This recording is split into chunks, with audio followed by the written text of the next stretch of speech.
Ya, selamat pagi, selamat siang, selamat sore, selamat malam, anak-anak mahasiswa Bu Vero di program studi Teknik Sipil Institut Teknologi Nasional Yogyakarta. Kali ini bertemu dengan Bu Vero di mata kuliah alat berat yang sudah Bu Vero sampaikan bahwa ada tim teaching di dalam mata kuliah alat berat ini, yaitu beliau Bu Herna Puji Astuti, STMSC, dan Bu Vero sendiri. Namun, sudah Ibu sampaikan juga, untuk materi persiapan ujian tengah semester akan diampu oleh Bu Vero. Kemudian untuk materi persiapan ujian akhir semester akan diampu oleh Bu Herna Puji Astuti. Itu untuk rencana awal ya. Baik, topik di mata kuliah alat berat pertemuan kali ini adalah mengenai klasifikasi tanah, dipandu oleh Ibu Vero, saya sendiri ya, Ibu sendiri. Baik, klasifikasi tanah. Pertama akan memahami terlebih dahulu yaitu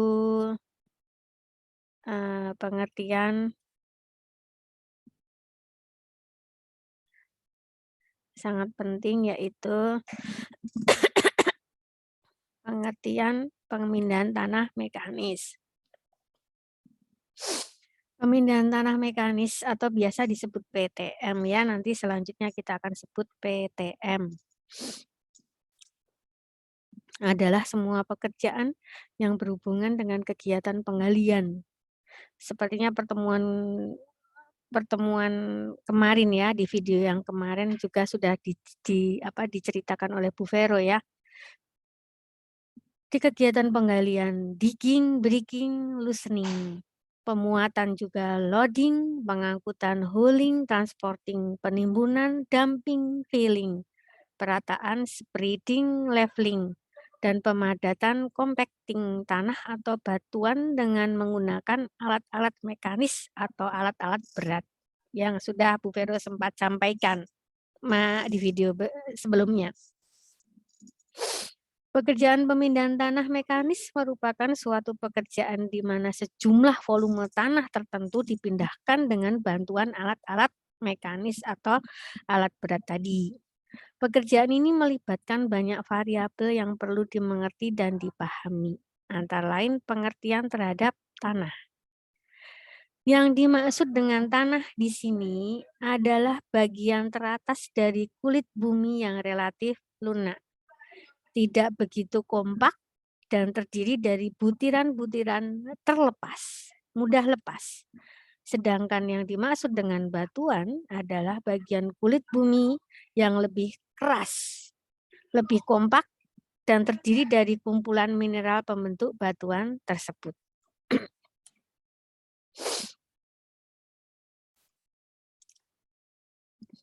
Sifat-sifat fisik dari tanah. Yang perlu diperhatikan dalam pekerjaan pemindahan tanah mekanis atau PTM tadi, itu berhubungan dengan sifat-sifat fisik tanah. Apa saja? Berat jenis dan volume tanah, tingkat kekerasan, tingkat kohesivitas, bentuk tanah, tingkat kepadatan, gradasi tanah, kadar air, liquid limit, plastis limit, dan plastis index.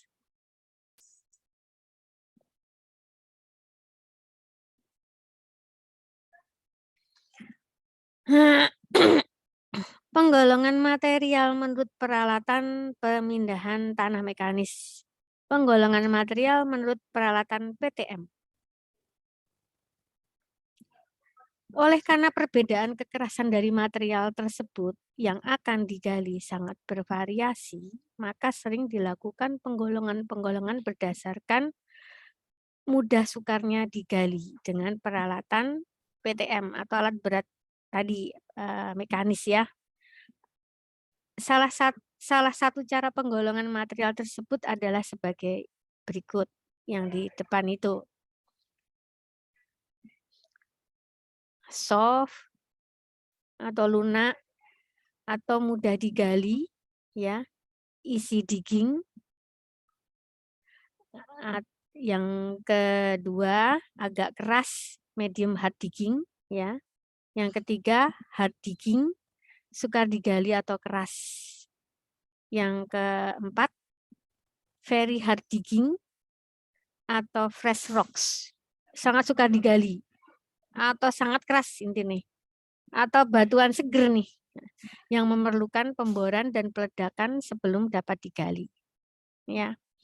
Jadi yang lunak, soft atau easy digging, soft atau easy digging, mudah digali, digging itu mudah digali, easy itu mudah, digging digali. Itu misalnya tanah atas atau tanah pucuk, topsoil tuh. Atau sand, pasir. Sandy clay, lempung pasiran, tidak lempung semua tapi lempung agak kepasiran. Terus clay sand atau pasir lempungan. Kemudian yang agak keras, medium hard digging, itu tanah liat atau lempung, clay ya, tanah liat atau lempung yang basah dan lengket-lengket itu. Kemudian withered rocks, batuan yang sudah lapuk. Kemudian yang hard digging itu batu sabak, slate, material yang kompak, compacted material, sedimentary rocks atau batuan sedimen, konglomerat, batuan konglomerat atau breksi, batuan breksi. Kemudian yang keempat tadi, very hard digging atau fresh rocks. Itu batuan beku segar, fresh igneous rocks atau fresh metamorphic rocks, batuan malihan. Dulu mata kuliah Bu Vero ya teknik geologi. Nah, itu sangat dalam dia, malihan kan.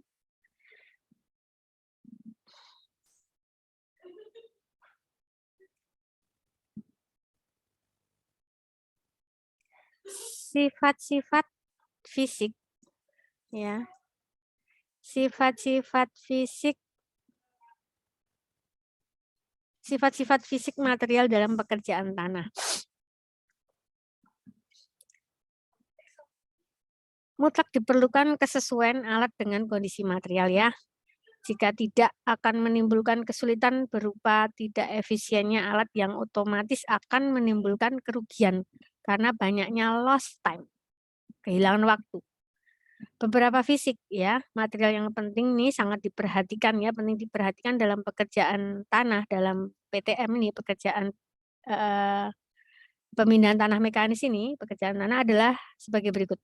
Pengembangan material, swell, berat material, bentuk material, kekerasan material, daya dukung tanah, pengembangan material. Yang dimaksud dengan pengembangan material adalah perubahan berupa penambahan atau pengurangan volume material yang diganggu dan dari bentuk aslinya. Nih, bentuk-bentuk bentuk-bentuk material dan pemindahan mekanis tanah. Bank loose compacted. 3 bentuk material, ya. Bank loose compacted. Bank kondisi, dalam kondisi bank ini artinya keadaan asli, kondisi keadaan asli. Keadaan material yang masih alami dan belum mengalami gangguan teknologi disebut keadaan asli atau bank. Dalam keadaan seperti ini, butiran-butiran yang dikandungnya masih terkonsolidasi dengan baik.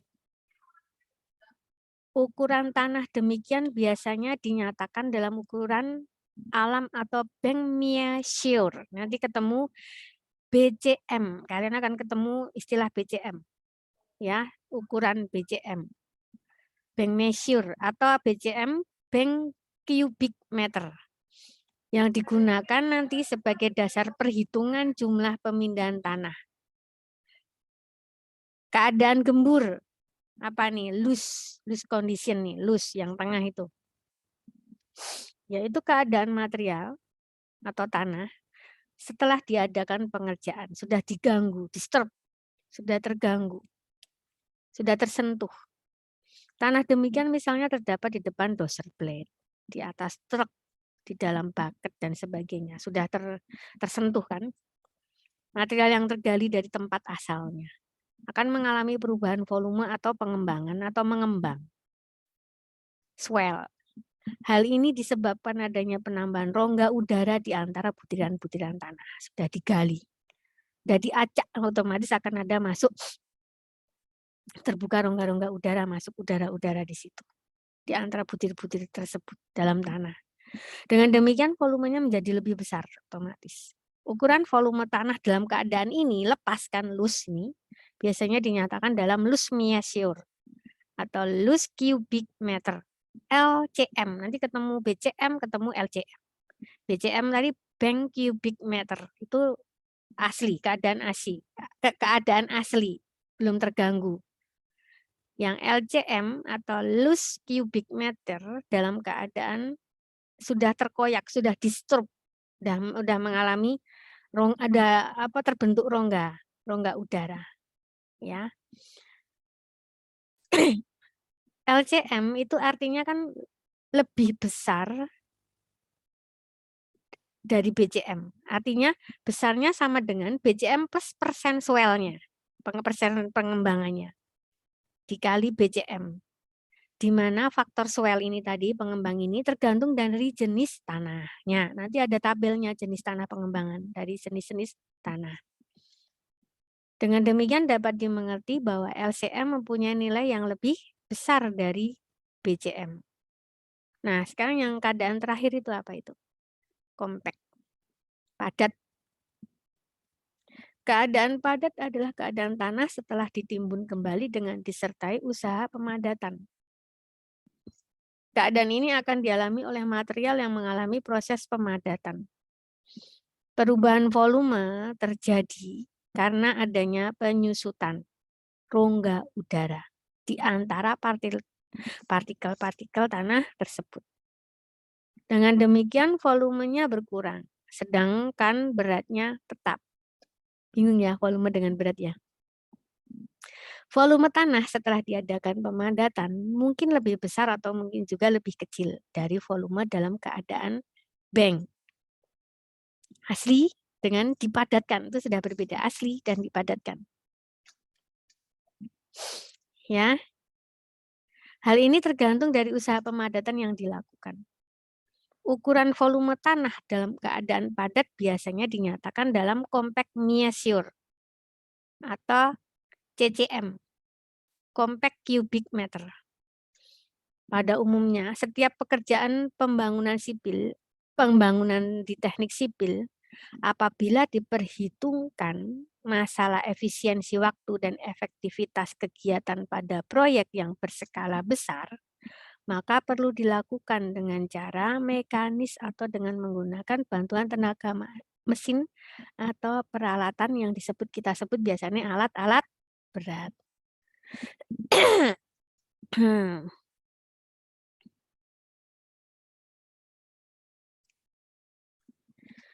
Nah, penggunaan peralatan berat biasanya itu untuk penggalian, pengupasan, pembongkaran dan penimbunan, perataan atau penyebaran, pembuatan profil permukaan, pemindahan atau pengangkutan, pemadatan.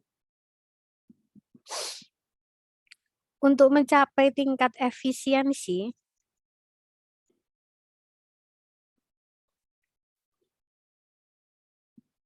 untuk mencapai tingkat efisiensi,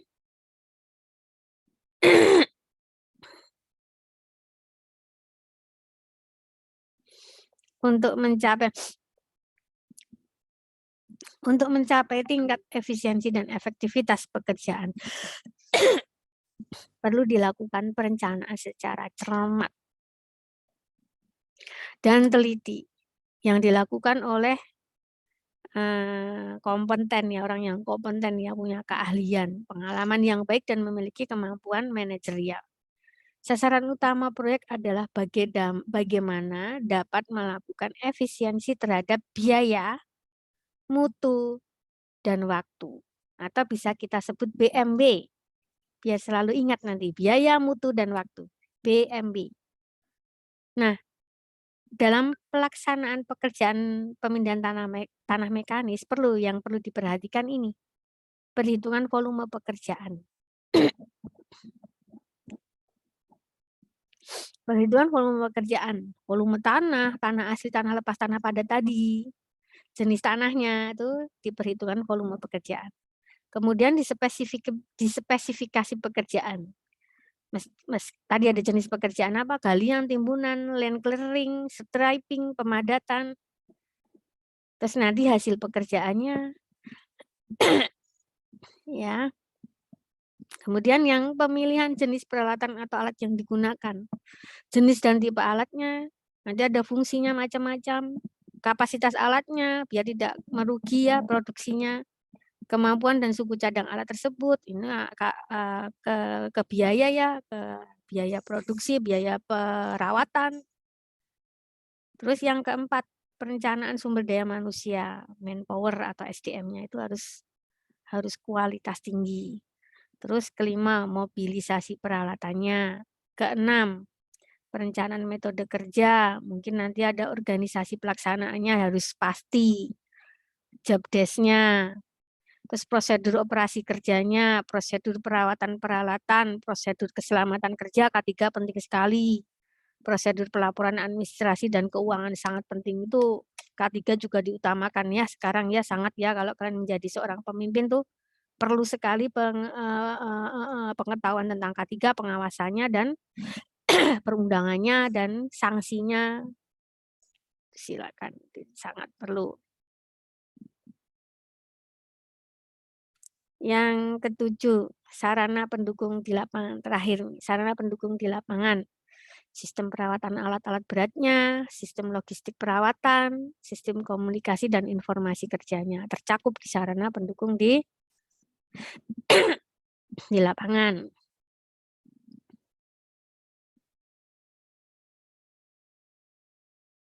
Persiapan pekerjaan PTM, persiapan pekerjaan pemindahan tanah mekanis.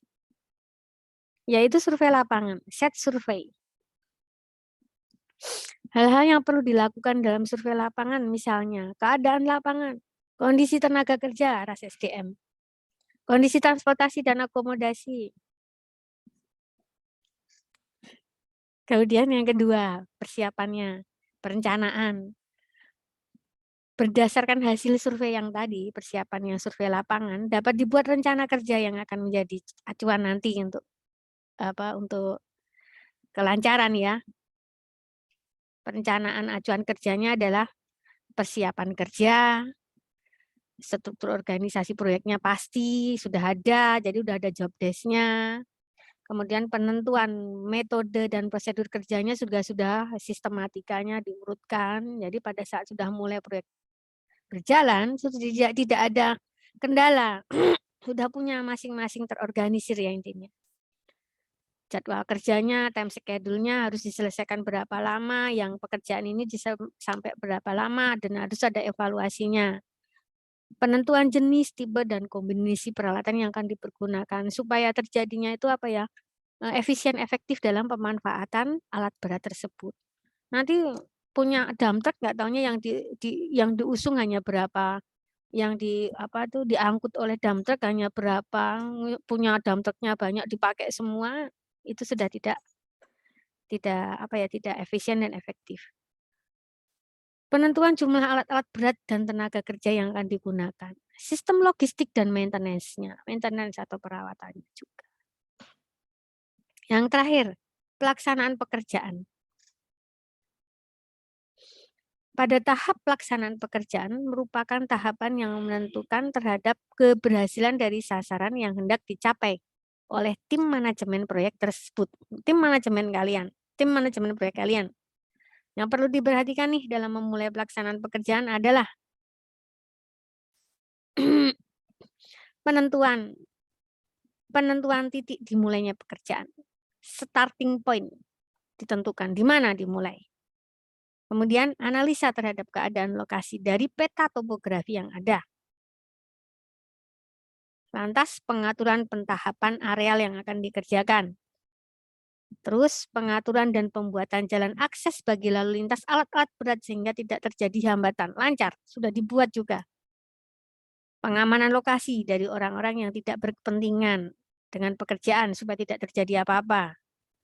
Kemudian pengawasan dan pengendalian pelaksanaan pekerjaan.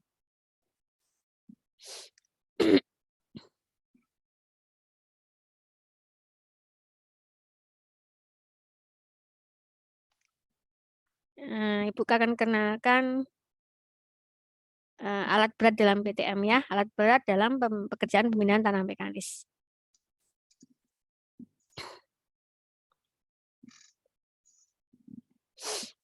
Ada klasifikasinya sebenarnya, pengkategorian alat di beberapa klasifikasi ya, fungsional dan operasional. Kita coba ke klasifikasi fungsional ya, alat berat. Pertama, mencoba alat pengolah lahan ya. Isinya gini, klasifikasi fungsional alat berat dimaksud dengan klasifikasi fungsional adalah pembagian alat tersebut berdasarkan fungsi-fungsi utama alat. Nah, berdasarkan fungsi dari alat berat dapat dibagi menjadi ini, alat pengolah lahan. Kita coba ke alat pengolah lahan dulu. Alat pengolah lahan. Kondisi lahan proyek kadang-kadang masih merupakan lahan asli ya, yang harus dipersiapkan sebelum lahan tersebut mulai diolah. Hutan misalnya. Jika pada lahan masih terdapat semak atau pepohonan besar-besar, maka pembukaan lahan dapat dilakukan dengan menggunakan doser. Untuk pengangkatan lapisan, ya doser. Untuk pengangkatan lapisan tanah paling atas dapat digunakan nanti scraper. Sedangkan untuk pembentukan permukaan supaya rata selain doser juga dapat digunakan motor grader. Nah, fungsi alat pengolah lahan itu sebenarnya adalah mengupas lapis permukaan, ya, menghilangkan dari pepohonan ya, membuka jalan baru, menyebarkan material nanti di titik-titik yang akan dekat dengan pekerjaan. Ya.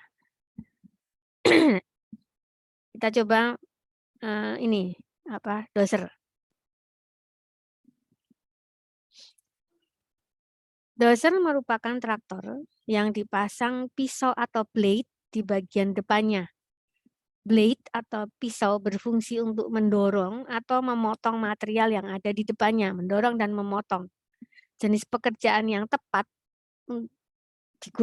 tepat untuk doser atau bulldozer itu adalah mengupas topsoil dan pembersihan lahan dari pepohonan tadi, pembukaan jalan baru, memindahkan material pada jarak pendek sampai dengan 100 meter, ya, maksimal 100 meter. Membantu mengisi material pada scraper. Nanti yang kedua kan scraper. Menyebarkan material, mengisi kembali saluran, membersihkan kuari. Nah, untuk pengertian kalian saja, doser terdiri dari 3 bagian. Penggerak utama, prime mover, traktor, dan pisau atau blade di bagian depan. Nah, konfigurasi pisau bulldozer seperti yang ada di tabel tersebut.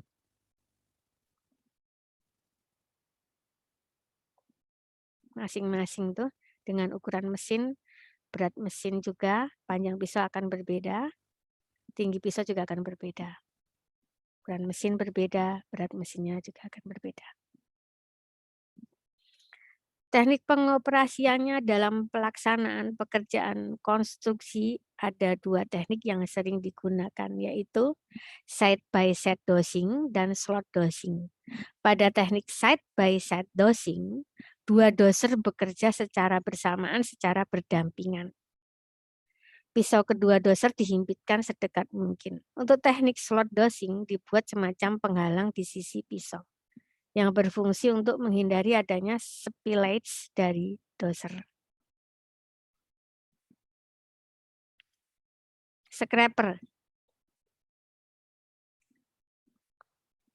Scraper adalah alat berat yang berfungsi untuk mengeruk, mengangkut, menabur tanah hasil pengerukan secara berlapis. Scraper dapat digunakan sebagai alat pengangkutan untuk jarak yang relatif jauh, kurang lebih ya 2000 meter. Pada tanah datar dengan alat penggerak roda ban. Pemilihan scraper cocok untuk pekerjaan yang bergantung dengan karakteristik material yang dioperasikan, panjang jarak tempuh, kondisi jalan, alat bantu yang diperlukan. Scraper umumnya digolongkan berdasarkan tipenya. Scraper yang ditarik itu namanya tow scraper, scraper bermotor atau motorized scraper, dan scraper yang mengisi sendiri atau self-loading scraper. Tow scraper umumnya ditarik crawler traktor dengan kekuatan mesin 300 horsepower HP, 300 HP horsepower atau lebih. Scraper jenis ini dapat menampung material sebanyak 8-30 meter kubik. Tow scraper dalam pelaksanaannya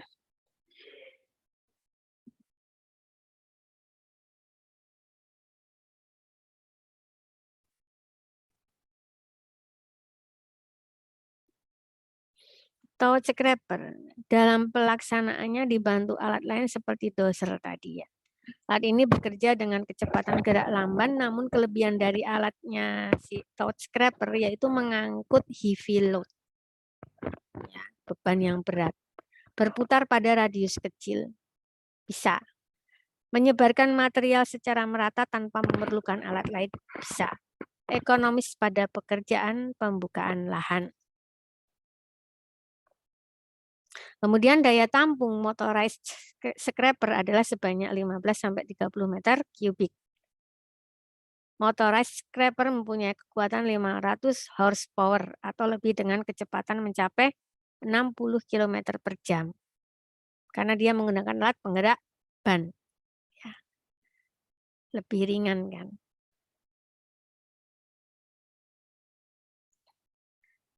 Di sini tersaji tabel nilai.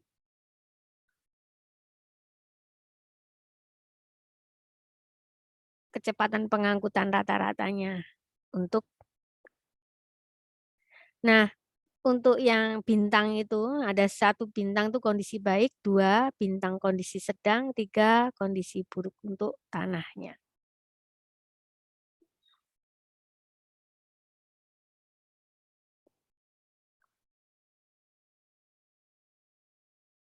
Selanjutnya kita akan motor grader ya. Motor grader. Motor grader merupakan alat perata yang mempunyai banyak macam kegunaan. Pada umumnya grader digunakan dalam proyek dan perawatan jalan dan dengan kemampuannya dalam bergerak. Motor grader sering digunakan dalam proyek lapangan terbang. Nah, Bu Vero kok persiapan pekerjaan PTM Bu Vero belum ganti. Yaitu motor grader mempunyai fungsi ini, macam-macam untuk motor grader ya. Fungsi motor grader ya. Fungsi motor grader.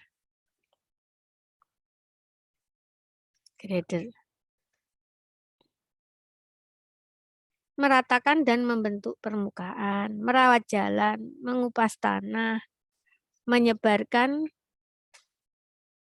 material ringan. Motor grader terdiri dari 6 bagian utama yaitu penggerak, prime mover, kerangka, frame, pisau moldboard, sacrifier, circle, dan drawbar. Alat penggeraknya adalah roda ban yang terletak di belakang. Ada Ibu Vero sajikan kecepatan dari tabel kecepatan rata-rata motor grader dengan pekerjaannya.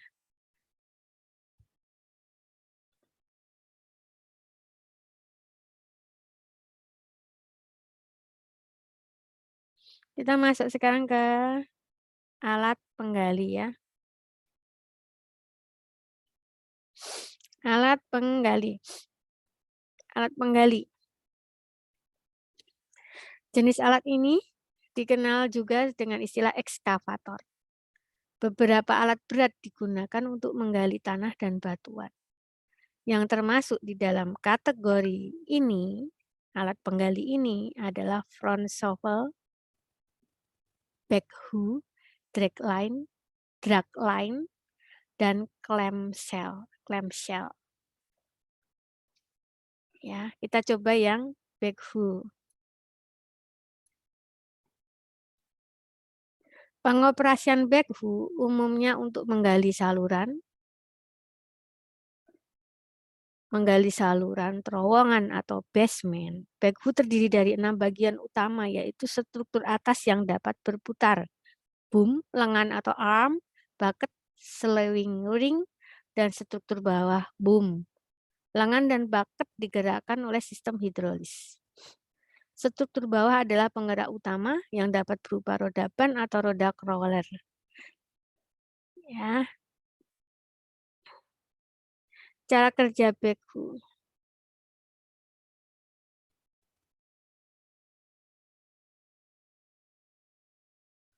Persiapan pekerjaan PTM lagi, Bu Vero. Cara kerja backhoe pada penggalian ini. Ini cara kerja backhoe pada penggalian.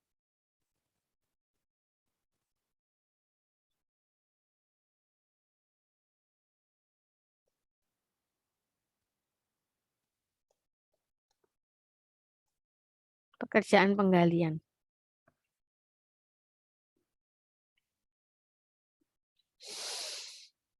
Yaitu boom dan bucket bergerak maju, bucket digerakkan menuju alat, bucket melakukan penetrasi ke dalam tanah, bucket yang telah penuh diangkat, struktur atas berputar, bucket diayun sampai material di dalamnya keluar.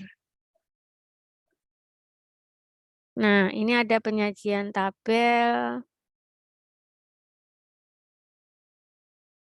Ya. Waktu siklus backhoe beroda crawler dalam satuan menit.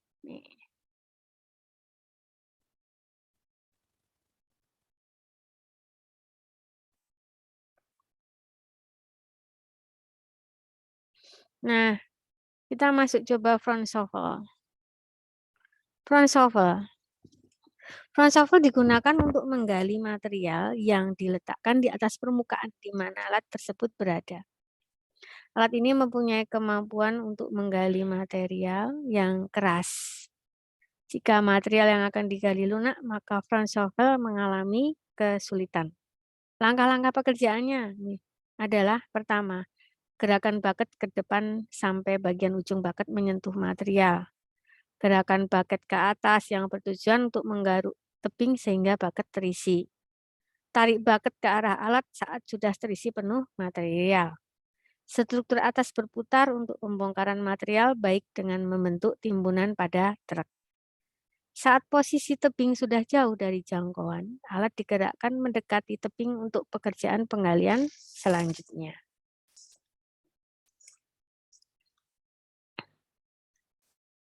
Drag line.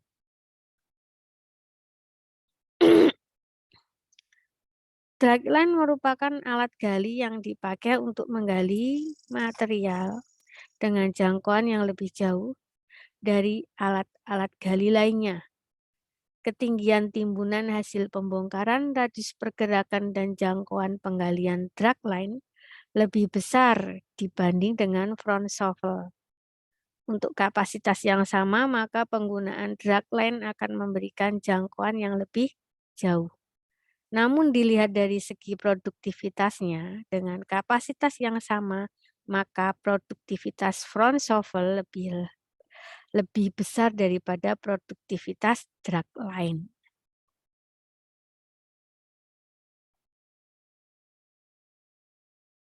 Masuk clamshell.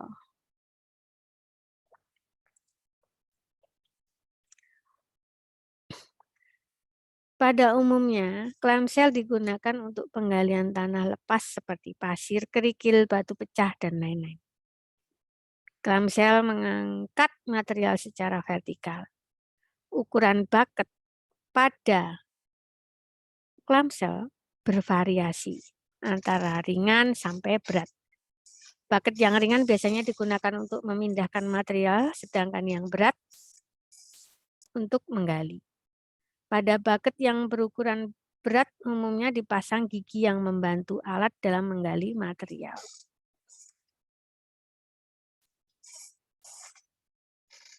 Dalam pemilihan-pemilihan bucket perlu diperhatikan bahwa bucket yang berat akan mempersulit pengangkutan namun membantu penggalian secara detail. Cara kerja clamshell pada saat pengisian bucket adalah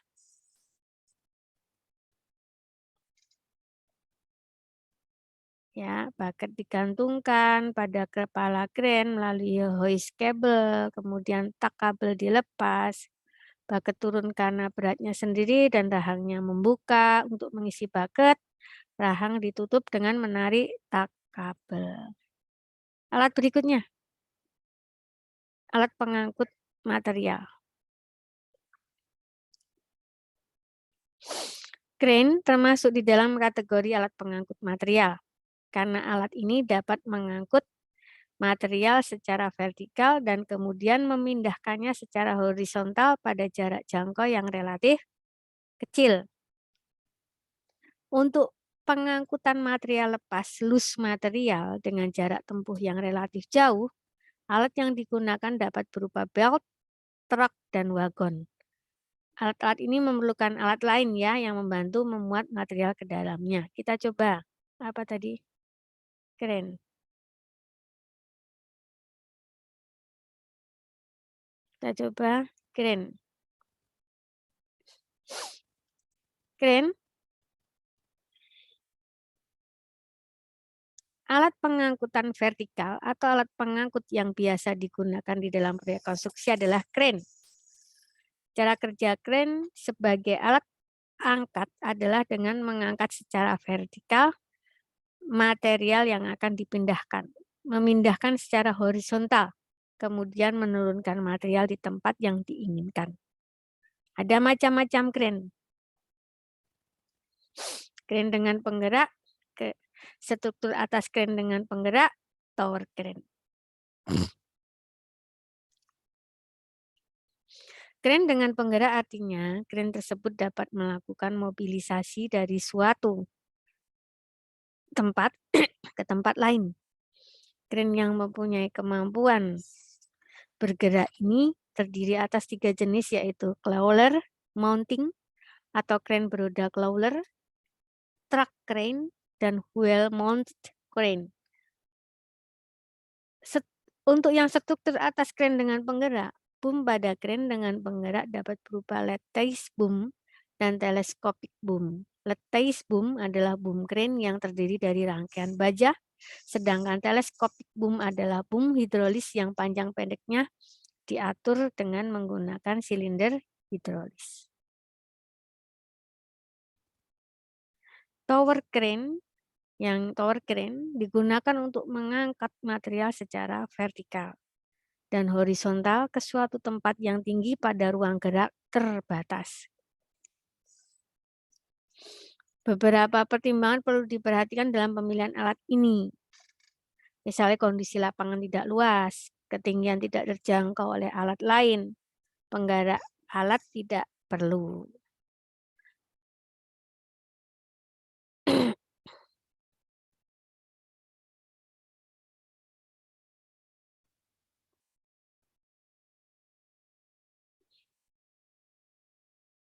Yang jenis sama dengan alat ini adalah freestanding crane, rail mounted crane, tied-in crane, climbing crane. Kita coba truk sekarang.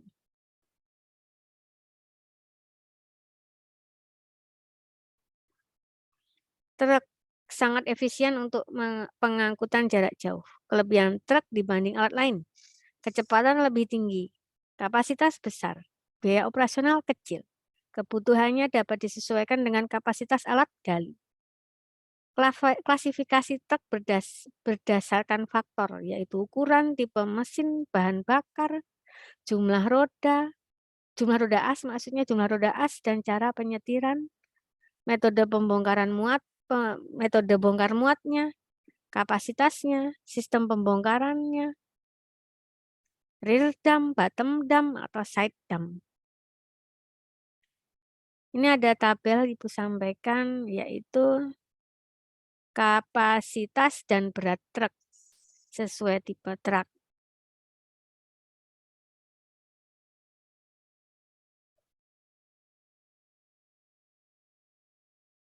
Mari kita coba masuk ke alat pemindah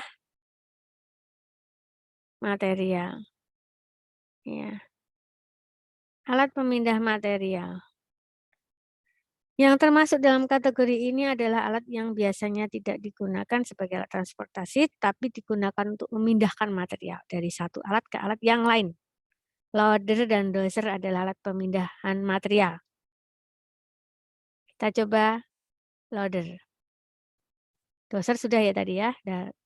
Dan kita coba loader. Loader adalah alat umum yang dipakai dalam proyek konstruksi untuk pekerjaan pemuatan material hasil penggalian ke dalam truk atau membuat timbunan material. Jarak tempuh loader biasanya tidak terlalu jauh. Pada bagian depan loader terdapat bucket sehingga alat ini umumnya disebut front end loader. Alat penggerak dapat diklasifikasikan sebagai roda crawler atau ban.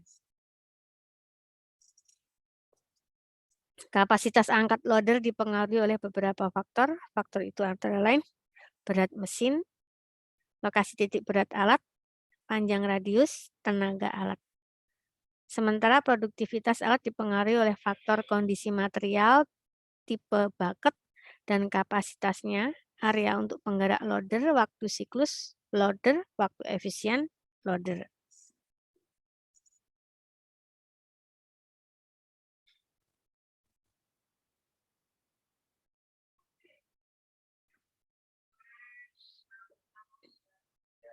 Berikutnya kita coba masuk ke alat pemadat. Ya. Jika pada suatu lahan dilakukan penimbunan, maka pada lahan tersebut perlu dilakukan pemadatan. Ada timbunan mestinya dipadatkan. Pemadatan juga dilakukan untuk pembuatan jalan, baik untuk jalan tanah, jalan dengan perkerasan nanti, perkerasan lentur, perkerasan kaku, juga tetap ada pemadatan atau nanti terjadinya compacted soil, tanah yang dipadatkan. Yang termasuk sebagai alat pemadat adalah tamping roller, pneumatic tire roller, compactor, dan lain-lain. Coba kita masuk tamping roller. Tamping roller. Yang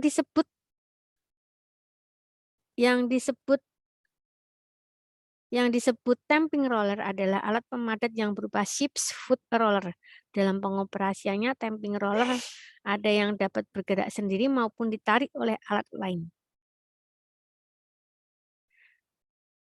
Alat ini mempunyai roda baja yang pada permukaannya terdapat gigi-gigi. Tamping roller, pemadat tapi yang bergerigi. Pernah lihat ya? Belum, Ibu belum pernah ada gambarnya ya. Kemudian yang berikutnya adalah smooth wheel roller. Smooth wheel roller. Jenis alat ini memakai metode statis dan dibagi berdasar tipe beratnya. Berat smooth wheel roller ditentukan dalam ton. Kadang-kadang berat alat ini ditingkatkan dengan cara diberi pemberat dan air atau pasir. Jika spesifikasi sebuah alat 8-14 ton, maka berat tanpa pemberat adalah 8 ton. Dan berat maksimum pemberat adalah 6 ton. Roda alat pemadat ini adalah baja dengan permukaan rata. Jumlah rodanya 1, single axle roller, kalau 2 tandem roller, kalau 3 three-wheeled roller.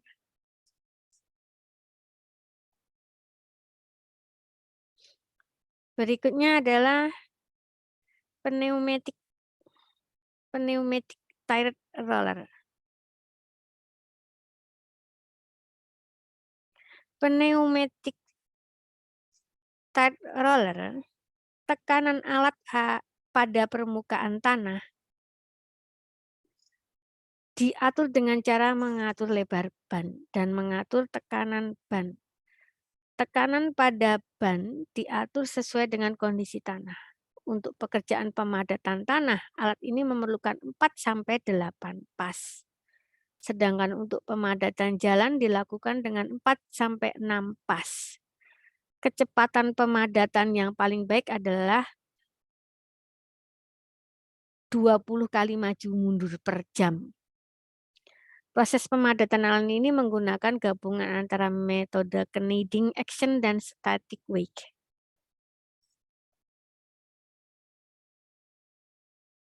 Vibrating compactor. Dengan alat ini jenis material seperti pasir, kerikil, dan batuan pecah dapat dipadatkan dengan lebih baik karena alat ini memberikan tekanan dan getaran terdapat material di bawahnya. Jadi nanti yang kecil-kecil karena digetarkan oleh vibrating compactor, dia bergerak akan masuk mengisi rongga-rongga yang atau celah-celah yang bisa diisi.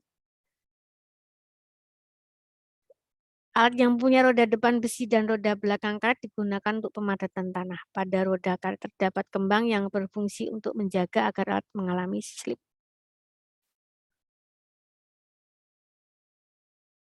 Kita masuk ke alat pemroses material. Ini ya. Alat ini dipakai untuk mengubah batuan dan mineral alam menjadi suatu bentuk dan ukuran yang diinginkan. Hasil dari alat ini misalnya adalah batuan bergradasi, semen, beton, dan aspal. Yang termasuk di dalam alat ini adalah cruiser dan concrete mixer truck. Alat yang dapat di dalam cruiser dan concrete mixer truck yang termasuk di dalam alat ini ya, alat pemroses material. Alat yang dapat mencampur material di atas juga dikategorikan ke dalam alat pemroses material seperti concrete batch plant dan aspal mixing plant. Kita coba yang cruiser. Kita coba yang cruiser ya. Cruiser terdiri dari beberapa bagian, yaitu cruiser primer, cruiser sekunder, cruiser tersier. Cruiser yang memecahkan batuan dengan memberikan tekanan pada batuan adalah jaw giratory dan roll cruiser. Gitu. Ya, sampai di sini dulu ya.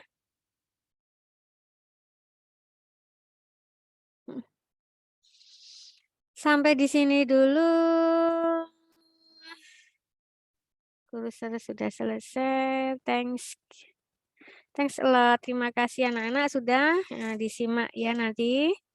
Nah, yang sudah ikut kuliah di sini, jadi tetap menyimak lagi, diulang-ulang video Bu Vero bisa diputar ulang, kemudian di pause juga bisa, dipelajari, di pause, dengarkan ulang juga bisa. Kemudian nanti materi PPT juga Ibu akan kirimkan ya melalui wadahnya kita ya, nanti lewat WA Ibu akan disampaikan lagi. Begitu anak-anak. Kemudian minggu depan kita video berikutnya akan Ibu sampaikan apa ya? Ya nanti Ibu akan sampaikan di grup ya. Ya baik untuk materi ini Ibu rasa sudah cukup. Materi apa tadi? Klasifikasi tanah sudah cukup. Video berikutnya ditunggu saja untuk topik berikutnya. Begitu anak-anak, salam sehat semua. Assalamualaikum warahmatullahi wabarakatuh. Shalom berkah dalam, Om Swastiastu, Namo Buddhaya. Salam kebajikan, salam damai sejahtera bagi kita semua. Sarang hayo. Kamsahayo.